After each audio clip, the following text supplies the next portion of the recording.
அதிமுகவின் முக்கிய தலைவர்களின் வங்கிக் கணக்குகள் முடக்கப்பட்டுள்ளதாக கூறப்படும் நிலையில் கோவையில் மத்திய அமைச்சருடன் ரகசிய மீட்டிங்கை மேற்கொண்டுள்ளனர் அதிமுக மாஜிக்கள் என்று கூறப்படுகிறது.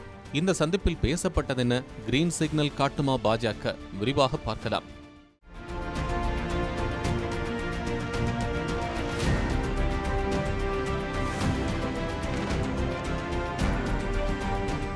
Periyar Maniammai Institute of Science and Technology, Thanjavur. The world needs you.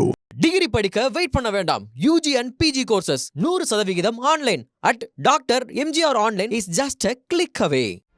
பாஜகவுடன் கூட்டணியே இல்லை என்றிருந்த அதிமுக பாஜகவுடன் கூட்டணியை புதுப்பித்து சட்டமன்ற தேர்தலுக்கான பக்கா ஸ்கெட்சை போட்டு வருகிறது என்று கூறப்படுகிறது. ஆனால் இரு கட்சிகளுக்கும் இடையேயான சில பிரச்சனைகள் உள்ளுக்குள்ளேயே இருந்து கொண்டிருப்பதால் அதனை எப்படி சுமூகமாக தீர்ப்பது என இரு கட்சியைச் சேர்ந்த சீனியர்களும் யோசித்துக் கொண்டிருக்கின்றனர். இதில் மிக பெரும் சிக்கலில் இருப்பது என்னவோ அதிமுக மாஜிக்கள் தான் என்று கூறப்படுகிறது. பாஜகவுடன் கூட்டணி வைக்க வேண்டும் என்று எடப்பாடியாருக்கு பல மாதங்களாக குடைச்சல் கொடுத்து வந்த மாஜிக்கள் கூட்டணி அமைந்துவிட்டது என்று நிம்மதி பெருமூச்சு விடுவதற்குள் கட்சிக்கான நிதியை எடுப்பதில் சிக்கல் ஏற்பட்டுள்ளதால் தர்ம சங்கடத்திற்கு உள்ளாகியுள்ளதாக எம்ஜிஆர் மாளிகை வட்டாரங்கள் கூறுகின்றன.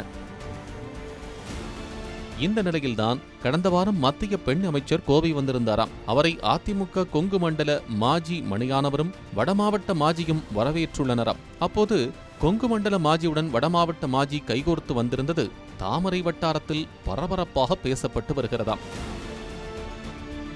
இதன் பின்னர் மத்திய அமைச்சரின் மாஜிக்கள் இருவரும் தனித்தனியே 30 நிமிடங்கள் சந்தித்து பேசியதாகவும் வர இருக்கும் சட்டமன்ற தேர்தல் தொடர்பாக சில விஷயங்கள் குறித்து ஆலோசனை நடத்தியதாகவும் கூறப்படுகிறது. பின்னர் மிகவும் பணிவுடன் மத்திய அமைச்சரிடம் மாஜிக்கள் சில கோரிக்கைகளை முன்வைத்தார்களாம்.